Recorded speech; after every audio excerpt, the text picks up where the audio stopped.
dunia pesantren, dunia dakwah tanah air khususnya di Jawa Timur ini sedang hangat menjadi perbincangan publik, diantaranya karena seorang pendakwah, YouTuber juga, pimpinan pondok pesantren yang dilaporkan oleh istrinya atau mantan istrinya karena diduga melakukan pencabulan terhadap santrinya sendiri.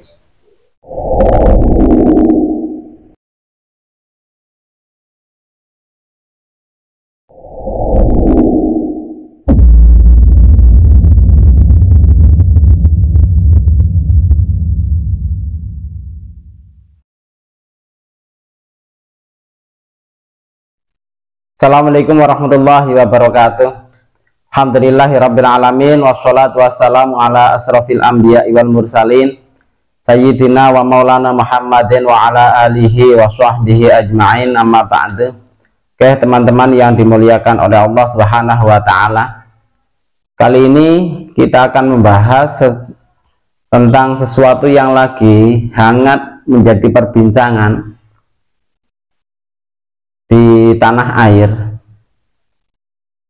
Kasus pondok pesantren atau dunia dakwah di tanah air sekarang sedang menjadi perbincangan dikarenakan ada sosok pemilik YouTube, pemilik akun YouTube yang Benteng Akidah atau Ustadz Fahim Mawardi, pimpinan pondok pesantren di Jember, yang dilaporkan oleh istrinya atau mantan istrinya. Istrinya itu menurut pengakuan wanita tersebut statusnya masih menjadi istri, tapi menurut pengakuan Ustadz Fahim, dia sudah bukan istrinya lagi atau mantan istrinya, artinya sudah dicerai.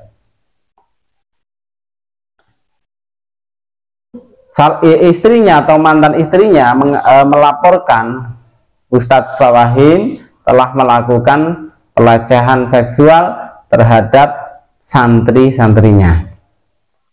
Nah, di sini yang saya soroti, ada beberapa hal yang perlu saya soroti. Yang pertama,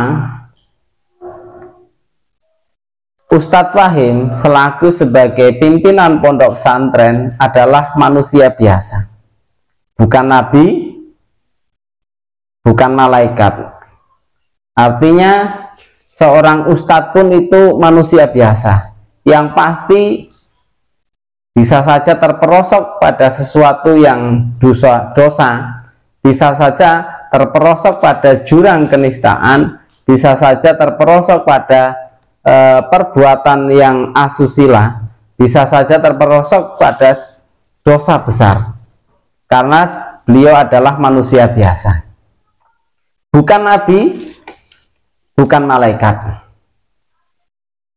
Ini menjadi pelajaran berharga buat kita semua dalam mengambil uswah. Ini uswah murni. Ini kembalikan pada uswah murninya, yaitu Kanjeng Nabi Muhammad SAW. Yang uswatun hasanah murni ini adalah Kanjeng Nabi Muhammad SAW. Jadi yang tidak melakukan kemaksiatan, yang dijamin maksum.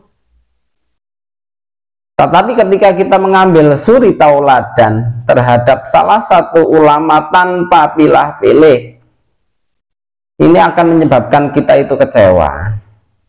Ya. Tapi ketika kita mengambil suri tauladan pada Kanjeng Nabi Muhammad SAW, maka tidak akan kecewa.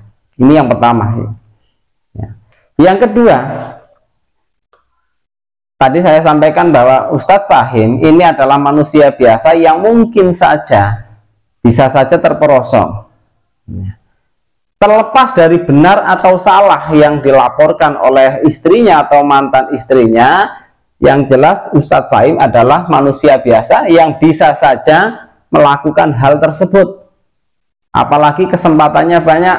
Dia seorang tokoh yang pasti ditakuti oleh santrinya. Dia itu seorang kiai yang pasti ditakuti oleh santrinya. Toh misalnya benar, ini mungkin saja. Dan misalnya tidak benar, ya ini menjadi cobaan berharga buat Ustadz Fahim sendiri. Yang kedua, misalnya toh benar apa yang dilaporkan oleh istrinya atau mantan istrinya, ini tidak serta-merta mencoreng Islam itu sendiri, tidak menurunkan derajat Islam itu sendiri. Nabi Nuh, putra Nabi Nuh, dengan kekafirannya ini tidak mencoreng ajaran Nabi Nuh itu sendiri. Islam tetap Islam, walaupun pelakunya, salah satu panutan, salah satu tokoh Islamnya ini terperosok pada hal-hal yang diduga perbuatan yang tidak layak. Ini tidak menurunkan nilai-nilai Islam itu sendiri. Jadi jangan khawatir, sekali lagi, misalnya toh benar, ini Ustadz Fahim tidak perlulah mengatakan bahwa fitnah ini menghancurkan Islam. Tidak, Islam itu tidak akan hancur karena seorang panjenengan, karena seorang tokoh yang bernama Fahim. Walaupun dia itu melakukan hal yang seperti itu. Yang kedua, misalnya toh benar, ini juga tidak menghancurkan dunia pesantren. Manusia, warga Indonesia sudah dewasa, tetap menganggapnya, misalnya toh benar Ustadz Fahim ini hanya sesosok manusia, sesosok kiai yang tidak banyak. Berapa ribu pesantren, ya. Tapi yang melakukan hal yang seperti itu hanya segelintir orang dari sekian ribu pesantren di Indonesia. Jadi Indonesia, warga Indonesia sudah dewasa. Jadi ketika mengatakan bahwa ini mencoreng nama baik pesantren, saya sendiri tidak setuju, karena tidak ada hubungannya. Toh iya benar, beliau itu pimpinan pesantren. Terus misalnya kemudian menjadikan pesantren beliau itu merosot santrinya, kualitasnya dan lain sebagainya, itu resiko.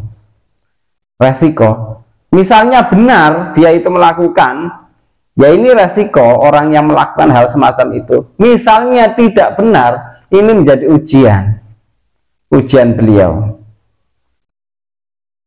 Biasanya ketika ujian itu dilalui dengan kesabaran, ini akan meninggikan derajat Ustadz Fahim. Jadi saya menanggapinya santai saja, biasa saja.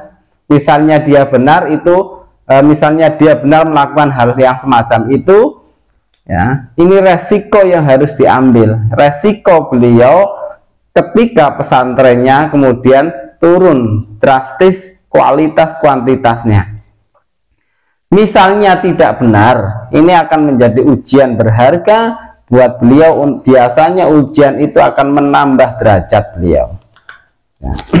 Ini yang selanjutnya,